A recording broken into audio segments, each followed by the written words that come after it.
മഴയൊക്കെ പെയ്യല്ലേ, തണുത്തൊക്കെ ഇരിക്കുന്ന ശ്വേത ചേച്ചി. എന്ത് മുടിഞ്ഞ മഴയല്ലേ ഇപ്പൊ പുറത്ത്. ആരാ ഈ പറയുന്നേ? കഴിഞ്ഞ ദിവസം ആ ബൈപ്പാസ് ഇന്ന് സൂര്യനെ നോക്കി പൂരെ തെറി വിളിച്ച ആളാ. എന്റെ 5 കന്നാസ് സൺസ്ക്രീൻ തീർത്തെന്ന് പറഞ്ഞു. കേട്ടോ, ഒരുത്തി ഇവിടെ ഷർട്ടൊക്കെ ഇട്ടോണ്ട് വന്ന് മഴേനെ 4 തെറി വിളിച്ചപ്പോ പുറകെ നിന്ന് സിന്ദാബാദ് വിളിക്കുക. പൊന്നെ, നമ്മൾ രണ്ടും കൂടെ രാഷ്ട്രീയത്തിനകത്തോട്ട് ഇറങ്ങാമെങ്കിൽ കേരളം നമ്മുടെ ഉള്ളം കയ്യിൽ വേണം. നമുക്ക് ഇത് കഴിഞ്ഞ് നമുക്ക് പൊളിക്കാം. ഓക്കെ, അപ്പം ശ്വേത ചേച്ചി, സെലിബ്രിറ്റീസ്, പിന്നെ അമ്മ മുളക് ഉണക്കാൻ ഇട്ടേക്ക് നിനക്ക് ചുമന്ന് തൊടുത്തിരിക്കുന്ന മക്കളെ, വെൽക്കം വെൽക്കം. എൻ്റെ പേര് ഗംഗാ മീനാക്ഷി.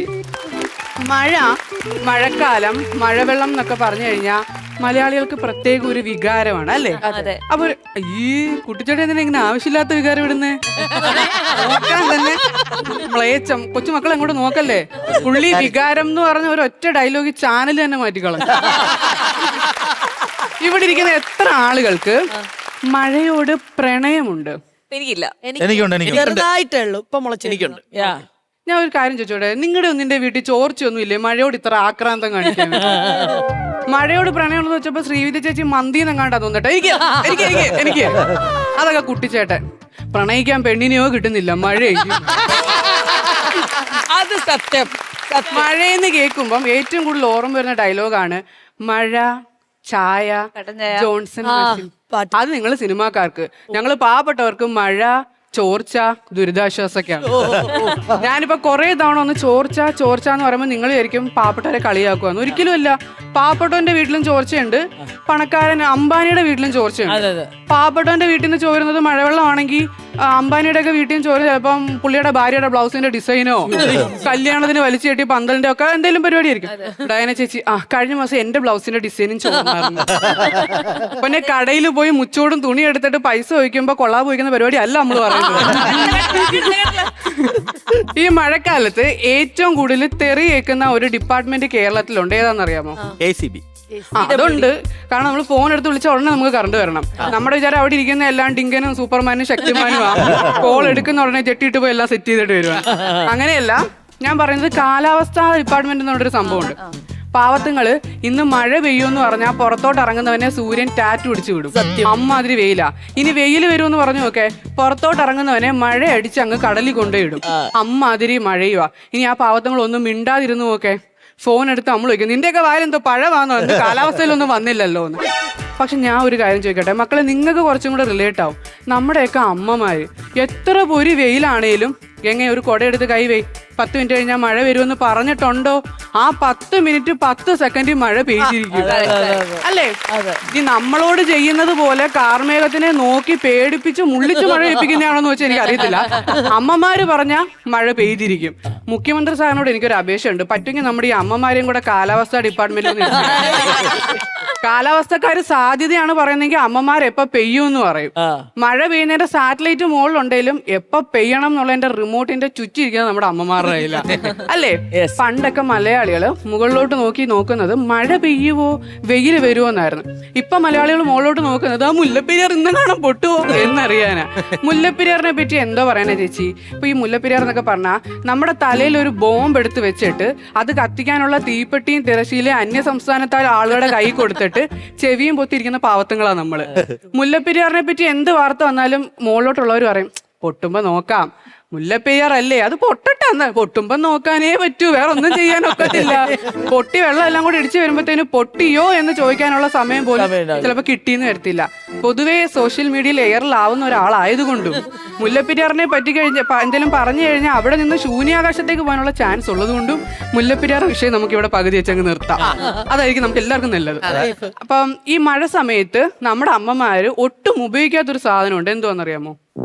മഴയത്ത് മൊബൈലാണോ? പൊന്നെ, തലയ്ക്കകത്ത് ചകിരിയാന്ന് എല്ലാവർക്കും അറിയാം. നാട്ടുകാരെ മുഴുവൻ അറിയിക്കാതെ. ഞാൻ പറയട്ടെ, കൊട ഇഷ്ടം പോലെ കൊട വാങ്ങിച്ചു വെക്കും, എന്നാ അത് തരുത്തില്ല. അമ്മ മഴയത്ത് ആ കൊടയും തന്ന എന്റെ കൊടയുടെ കമ്പി തുരുമ്പിക്കും. വെയിലത്ത് ആ കൊടയും എന്റെ കൊടയുടെ തുണി നരയ്ക്കും. നമ്മളൊരു കഷ്ടപ്പെട്ട് പഠിച്ച് ജോലി വാങ്ങിച്ച ഒരു 2.5 ഏക്കർ സ്ഥലം നമ്മുടെ അമ്മയ്ക്ക് വാങ്ങിച്ചു കൊടുത്ത അമ്മ പറയും നന്നായി വാന്ന്. അതേസമയം ആ ഫുട്പാത്തിൽ നിന്ന് എങ്ങാണ് ഒരു 4 കൊട ലാഭത്തിൽ വാങ്ങിച്ചു കൊടുക്ക്, അമ്മ വേണേ നമ്മുടെ കിഡ്നി വരെ പിച്ചി തരും, നീ കൊണ്ടുപോയി ജീവിച്ചോ എന്ന് പറഞ്ഞു. കൊടയോട് അത്രയും അറ്റാച്ച്മെന്റാ. ചില ആളുകൾക്ക് കൊടയെന്ന് പറഞ്ഞാൽ അങ്ങ് ഇമോഷണലാണ് ഭയങ്കര. എൻ്റെ ഒരു കൂട്ടുകാരിയുണ്ട്, പുള്ളിക്കാരിയുടെ വീട്ടിലൊരു കൊടയുണ്ട്, എത്ര മഴ വന്നാലും എടുക്കത്തില്ല. ചോദിച്ചാൽ പറയാം അവർ അപ്പൂപ്പന്റെ ആത്മാവ് അതിനകത്ത് ഉറങ്ങും. ഈ അപ്പൂപ്പൻ മരിച്ചത് ലങ്സിൽ ചെറിയൊരു ഓട്ട വന്നിട്ടാ. അതിന്റെ ഒരു ഇതുകൊണ്ടാണോന്ന് അറിയത്തില്ല, ഈ അപ്പൂപ്പൻ ഈ തുണിക്കകത്തെല്ലാം ഓട്ട ഇട്ട് വെച്ചിരിക്കുക. ഈ കൊടയും കൊണ്ട് നമ്മൾ പുറത്തോട്ട് പോവുകയാണെങ്കിൽ കൊട ഇല്ലാതെ പോകുന്ന ഒരു മനുഷ്യൻ 60% നനയൂ. ഈ കൊട തുറന്നു പോകുന്ന ആള് 90% നനയും. അത്രയ്ക്ക് ഓട്ട അതിനകത്ത്. എന്നിട്ട് ചെറിയൊരു കാറ്റടിച്ചു കഴിഞ്ഞാൽ ഈ കൊട തന്നെ നമ്മളെ തുണി നോക്കി കാണിക്കും. അതായത് ഉൾട്ടയടിച്ചിട്ട് തുണി ആകാശത്തിനും കമ്പി നമുക്കോ. അതെന്തിന് ഒരുമാതിരി മറ്റേ ഗതയൊക്കെ പിടിച്ചോണ്ട് പോകുന്ന പിന്നെ സാധനം പിടിച്ച് വീട്ടിലോട്ട് കൊണ്ടുവരാൻ വേണ്ടിയിട്ട്. ഈ മറ്റേ കവികളൊക്കെ പാടാറുണ്ട്, മഴയിൽ രാത്രി. ഒരുപാട് പാടത്തില്ല, അത്രേ അർത്ഥമുള്ളൂ. രാത്രി മഴയിലെന്ന്. രാത്രിയില് മഴയുടെ സംഗീതം ഉണ്ടെങ്കില് ഷീറ്റിട്ട വീട്ടിൽ മഴ പെയ്യണം. ശിവമണിയും സ്റ്റീഫൻ ദേവസിയും ഒരുമിച്ച് മോളിരുന്ന് ഫ്യൂഷൻ നടത്തുവാന്നോ, മട്ടന്നൂര് ടെറസിന്റെ പുറത്തിരുന്ന് കൊട്ടിപ്പിടിക്കുവാന്നോ, നാട്ടുകാരെല്ലാരും കൂടെ കല്ല് പറക്കി എറിയുവാന്നോ ഒരു ഐഡിയ ഇല്ല. കുക്കർ വരെ പൊട്ടിത്തെറിക്കുന്ന ഒച്ചയാ മോളില്. തൊട്ടടുത്ത വീട്ടിൽ കൊലപാതകം. തൊട്ടടുത്ത വീട്ടിൽ എന്തിന്? അപ്പുറത്തെ റൂമിൽ അമ്മൂമ്മ ഉള്ള മഴയത്ത് കാച്ചിലും ചേമ്പും എല്ലാം അവിച്ച് നിന്ന് വയറ്റത്ത് ഗ്യാസ് കയറ്റി അതവിടെ നിന്ന് നിരങ്ങി നെഞ്ചത്ത് വന്ന് അതവിടെ ഇരുന്ന് വീർത്ത് ഹാർട്ട് അറ്റാക്ക് ആയി. അമ്മൂമ്മ ഉടലോടെ അങ്ങ് സ്വർഗത്ത് പോയാലും അമ്മൂമ്മയുടെ സഞ്ചാനീയത്തിന് സാമ്പാർ വിളമ്പിക്കൊണ്ട് നമ്മൾ പറയും, അമ്മൂമ്മ ഒന്ന് ഒച്ച വെച്ചിരുന്നെങ്കിൽ, ഒന്ന് ഉറക്കെ കരഞ്ഞിരുന്നെങ്കിൽ ചിലപ്പോ ആ ഷീറ്റിന്റെ സൗണ്ടിന്റെ ഇടയിൽ കൂടെ നമ്മൾ കേട്ടേനെ. സിനിമയൊക്കെ കണ്ടോ? സിനിമയിലും സീരിയലും എന്തിനും പരസ്യത്തിൽ പോലും മഴ വന്നു കഴിഞ്ഞാൽ എല്ലാത്തിനും ചൂട് ചായ, ചൂട് വട, ചൂട് നൂഡിൽസ്. പരസ്യം പോലും അങ്ങനെയാ. അതൊക്കെ ഞങ്ങളുടെ വീട്ടില് ഒരു മഴയൊന്ന് കഴിഞ്ഞു കഴിഞ്ഞാൽ 3 മണിക്കൂർ വേണം അമ്മയ്ക്ക് വെള്ളത്തിന്റെ അടിയിൽ നിന്ന് അടുപ്പ് തന്നെ കണ്ടുപിടിച്ചെടുത്തോണ്ട് വരാൻ. എന്നിട്ടില്ല ബാഹുബലിയിലെ രായമാത കൊച്ചിനെ പോയിക്കൊണ്ട് വരുന്നതാണ് അമ്മ ഈ വെള്ളത്തിൽ കൂടെ അടുപ്പും പൊക്കിക്കൊണ്ട് വന്നിട്ട് അച്ഛനും പറയും താണ്ടേന്ന്. അതായത് അവിടെ ഇച്ചിരി മഴ കുറവുണ്ട്, നമുക്ക് അവിടെ അടുപ്പ് കൂട്ടാന്ന്. എല്ലാരും മഴക്കാലത്ത് ചൂട് കായാൻ വന്നിരിക്കുന്ന എവിടെ? അടുപ്പിന്റെ കീഴില. ഞങ്ങൾക്ക് ആദ്യം ചൂടാക്കേണ്ടത് ആ അടുപ്പിനെയാ. എന്നാലേ ചാവാതിരിക്കച്ച് തേയിലോളം എങ്കിലും ഇട്ട് കുടിക്കാൻ പറ്റത്തുള്ളൂ.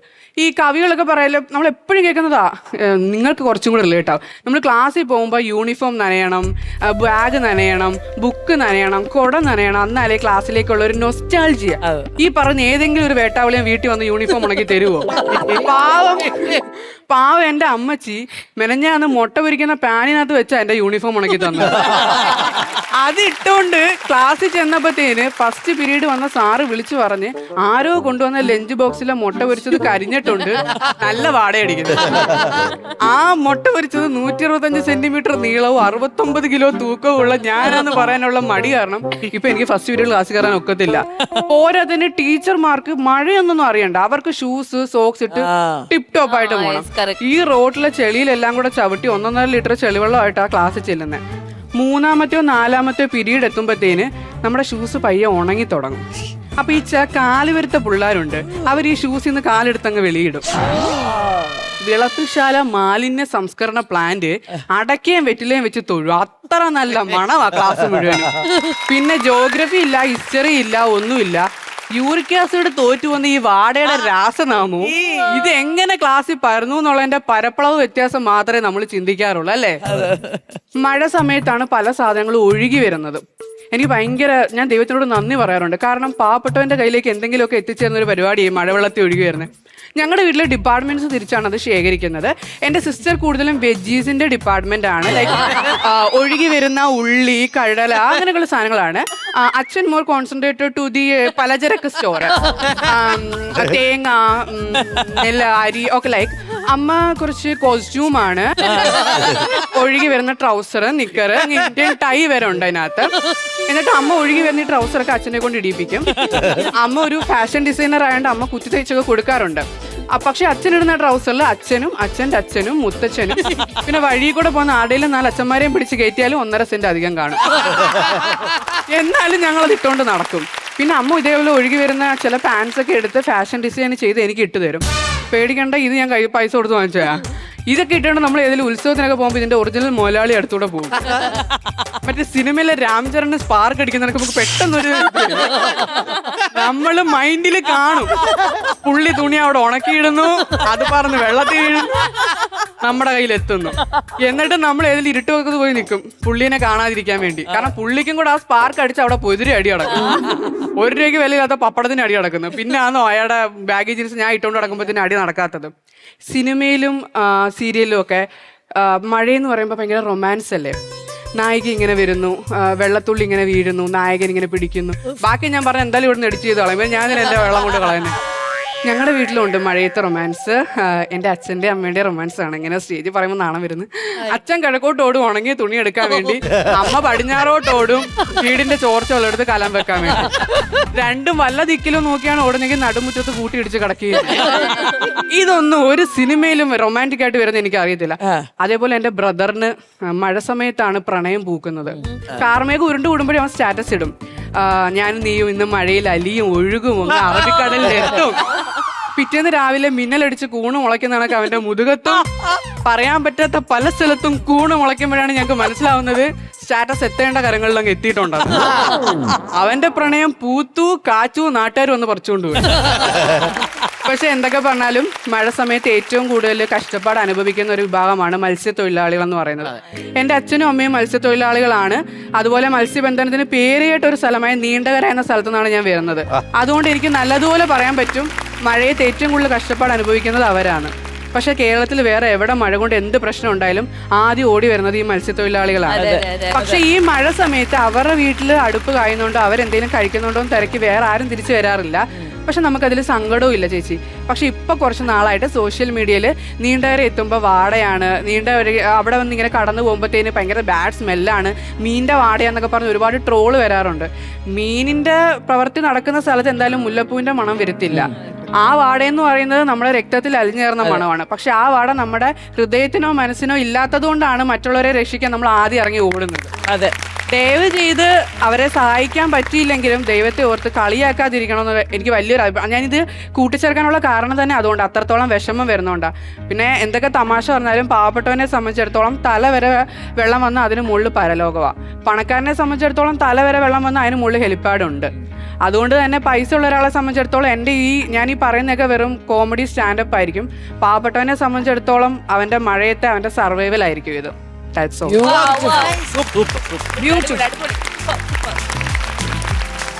ഈ സത്യം പറഞ്ഞ ഒരു നോസ്റ്റാൾജിക് ആദ്യം സ്കൂൾ കാര്യം പറഞ്ഞില്ലേ, സൂപ്പറായിരുന്നു ഗംഗ. പേരന്നെ ഗംഗയാണല്ലേ. ബ്യൂട്ടിഫുൾ ആൻഡ് നല്ലൊരു തോട്ടിലാണ് നിർത്തിയത്.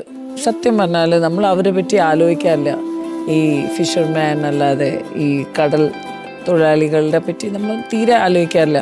പക്ഷേ ഇറ്റ്സ് എ ഗുഡ് ബ്യൂട്ടിഫുൾ ഒന്ന് ഇപ്പോഴും ഞാൻ ആലോചിച്ചുകൊണ്ടിരിക്കുകയാണ്. So welcome. ഇല്ല ചേച്ചി, 2018 പ്രളയം ഉണ്ടായപ്പോ അത് ഒരുപാട് നമ്മളെല്ലാവരും നമ്മളൊക്കെ ഇൻസ്റ്റയിലൊക്കെ ഇട്ടതാണ്. പക്ഷെ അത് നമ്മൾ എപ്പോഴും എല്ലാ മഴക്കാലത്തും ഒന്നല്ല, എപ്പോഴും അത് ഓർക്കണം. കാരണം 2018 പ്രളയം ഉണ്ടായപ്പോ ഈ പറഞ്ഞ മത്സ്യത്തൊഴിലാളിയാണ് ഈ മൊത്തം സ്ഥലത്ത് ബോട്ടും കൊണ്ടുപോയി എല്ലാവരും രക്ഷപ്പെടുത്തിയത്. അന്ന് അവർക്ക് നല്ലതായിരുന്നു മത്സ്യത്തൊഴിലാളികൾ. വീണ്ടും ഇപ്പൊ ഈ പറയുമ്പോൾ നോക്കി നീണ്ടകരത്തും വീണ്ടും സ്മെല്ലെന്ന്. ഇവനെയൊക്കെ പൊക്കിയെടുത്തോണ്ട് വന്നതെന്ന് ഇവരാ. എന്നിട്ട് ഇപ്പൊ അവർക്ക് വീണ്ടും സ്മെല്ലായി. ഇതാണ് നമ്മുടെ മലയാളികളുടെ കുഴപ്പം. അത് എന്റെ ഏറ്റവും ഫേവറേറ്റ് ക്രിയേറ്റർ ആണ് ഗംഗ. എന്റെ വീട്ടിൽ എല്ലാവരും പറയും, ഈ നമുക്ക് ചില കമന്റ്സ് കേൾക്കുമ്പോണ്ടല്ലേ എന്തെങ്കിലും ഒന്ന് പറയണമെന്ന് തിരിച്ചു തോന്നൂലേ. ആ സമയത്ത് എന്റെ ഹസ്ബൻഡ് പറയും, നിന്റെ ഫേവറേറ്റ് കുട്ടിയില്ലേ അവളുടെ വീഡിയോ എടുത്ത് കാണുന്നു. അപ്പൊ ഞാൻ ഗംഗയുടെ വീഡിയോ എടുത്ത് കാണും. അപ്പൊ ഗംഗ കൊടുക്കണ മറുപടി കൊടുക്കും. എനിക്ക് ഭയങ്കര എന്റെ ജീവിതത്തിൽ ഞാൻ ഗംഗനെ നേരിട്ട് കണ്ടിട്ടില്ല. ഞാൻ ഇവിടെ എല്ലാവരുടെ അടുത്തും പറഞ്ഞിട്ടുണ്ടായിരുന്നു ഗംഗ വരുന്നു എന്ന് പറയുമ്പോൾ. എനിക്ക് പേഴ്സണലി അറിയില്ല, എനിക്ക് സോഷ്യൽ മീഡിയയിൽ മാത്രമേ ഗംഗയെ അറിയുള്ളൂ. പക്ഷെ നല്ല നിലയിൽ എത്തണം, സിനിമയിലൊക്കെ കയറണം, നന്നായിട്ട് വരണമെന്ന് എന്റെ ദൈവസത്യം ഞാൻ ആത്മാർത്ഥമായിട്ട് ആഗ്രഹിച്ച ഒരാളാണ് ഗംഗ. ഗംഗ എന്ത് പാവായിട്ട് ഇവിടെ നിൽക്കുന്നത് നോക്കിയ വീഡിയോ കാണുമ്പോ ഉണ്ടല്ലോ തീപ്പുരയായിട്ട് നിൽക്കുന്ന ആളാ. പറയൂ ഗംഗ. അല്ല, ഞാൻ അങ്ങനെയാണ്. അതായത് വെളിയിലൊക്കെ പോകുമ്പോ ഇപ്പം ആരെങ്കിലും ഫോട്ടോ എടുക്കാൻ വന്നപ്പോൾ ഞാൻ ഇങ്ങനെയാണ് മാറി നിൽക്കും. ആക്ച്വലി ഞാൻ ഇൻട്രോവേർട്ട് ആണോന്ന് വെച്ചാൽ ആണ്. ഞാൻ അധികം അങ്ങനെ സംസാരിക്കത്തൊന്നുമില്ല. പക്ഷെ വീഡിയോയിൽ കടന്ന് ഭയങ്കര ബഹളവാ. ഇവര് പോയി കഴിഞ്ഞിട്ട് നീ എന്തെങ്കിലും പറയോ? ആര് പോയിട്ട്? ഇവര് ഫോട്ടോ എടുക്കുമ്പോ നീ ഇങ്ങനെ നിൽക്കും. ഇവര് പോയി കഴിഞ്ഞിട്ട് എന്തെങ്കിലും? അത് പിന്നെ പുറത്തു പറയാൻ പറ്റില്ല. ഏറ്റവും കൂടുതൽ ഇറിറ്റേറ്റ് ചെയ്ത ഒരു കമന്റ് ഏതാണ്? ഇറിറ്റേഷൻ മീൻസ് അങ്ങനെയല്ല, ഞാൻ എല്ലായിടും പറഞ്ഞിട്ടുണ്ട്. അതായത് ഏറ്റവും വൾഗറായിട്ട് വരുന്ന കമന്റിന്റെ പ്രൊഫൈൽ പിക്ചർ എന്ന് പറയുന്നത് 3 or 4 വയസ്സുള്ള കുഞ്ഞുങ്ങളുടെ ഫോട്ടോയാണ്.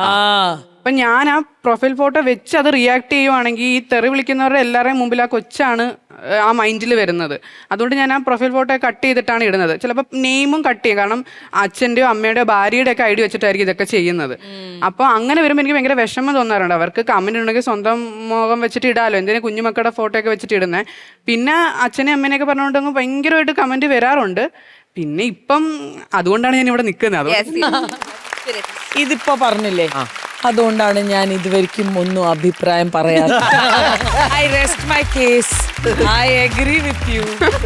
ആദ്യം എന്റെ വീഡിയോയിൽ നെഗറ്റീവ് കമന്റ്സ് എന്ന് വെച്ചാൽ അച്ഛനും അമ്മയൊന്നും ഇല്ലായിരുന്നു വീഡിയോയില്. ഞാൻ നോർമലി ക്രിയേറ്റ് ചെയ്തൊരു വീഡിയോ 1 മില്യൺ അടിച്ചപ്പോൾ അത് ഫേസ്ബുക്കിൽ ചുമ്മാ എടുത്തിട്ടതാ എന്റെ ഒരു സന്തോഷത്തിന്. ഒരാവശ്യമില്ലായിരുന്നു. അപ്പോ അവിടെ കുറെ ആളുകൾ വന്നിട്ട് ഒരാവശ്യമില്ലാതെ അമ്മേനെ അച്ഛനെയൊക്കെ തെറി വിളിച്ചു. അവർക്ക് എന്റെ അമ്മേനെ അറിയത്തില്ല, അച്ഛനെ അറിയത്തില്ല. അപ്പൊ ഞാൻ നെക്സ്റ്റ് വീഡിയോയിൽ ആ കമന്റ് എടുത്ത് വെച്ചിട്ട് അമ്മയും അച്ഛനുമായിട്ട് റിയാക്ട് ചെയ്ത്. അപ്പൊ ആളുകൾക്ക് ഇഷ്ടപ്പെട്ടു. പക്ഷേ അതിപ്പോ നല്ല കാര്യം. അതുകൊണ്ട് ഞാൻ അമ്മയുടെ ഫാനാണ്, അച്ഛന്റെ ഫാനാണ്. അവരും കൂടെ അതുകൊണ്ട് ഫേമസ് ആയി. ഇനി 3 പേരും കൂടെ. അത് എടുത്തു പറയണം, എന്റെ അച്ഛൻ ലോഡിംഗ് തൊഴിലാളിയാണ്. അപ്പൊ അച്ഛൻ എവിടെയെങ്കിലും ജോലിക്ക് പോകുമ്പോൾ ആരും അങ്ങനെ വലിയ മൈൻഡ് ഒന്നും കൊടുക്കത്തില്ലായിരുന്നു.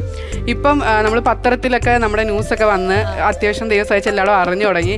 ഇപ്പൊ എവിടെ ചെന്നാലും ഗംഗയുടെ അച്ഛനാന്ന് പെർമനന്റ് ആയിട്ട് ചെല്ലുമ്പോ ഒരു സെലിബ്രിറ്റിയുടെ കണക്കാ. റോഡിലൊക്കെ ലോഡ് എടുത്തോണ്ടിരിക്കുമ്പോ ആളുകൾ വന്ന് ഫോട്ടോ ഒക്കെ എടുക്കാറുണ്ട്. അപ്പൊ ഫാദേഴ്സ് ഡേയുടെ അന്നാണ് സൺഡേ സപ്ലിമെന്റിൽ എന്റെ ഇന്റർവ്യൂ വലിയതായിട്ട് വന്നത്. അത് ഞാൻ പുള്ളിനെ ടാഗ് ചെയ്തെങ്കിൽ ഇട്ടു. ഫാദേഴ്സ് ഡേയിലാണ് എന്റെയും വലിയ ഫോട്ടോ വന്നത്. ഞാൻ എവിടെയോ വിട്ടുപോയി.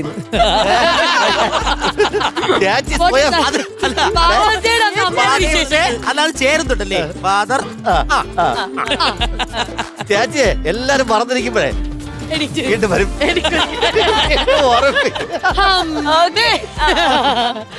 അപ്പൊ എന്തായാലും Ganga, thank you so much. So next time ഇതുപോലെ തന്നെ വരണം. അപ്പൊ ഫാമിലിയും കൊണ്ടുവരണം. ഞങ്ങളൊക്കെ വെയിറ്റ് ചെയ്യാണ്. ഓക്കെ. അക്വസ്റ്റാർ പാത്തുകളും ക്ലാമ്പുകളും, Aquastar rain water pipes. മറ്റെല്ലാം ചുമ്മാ.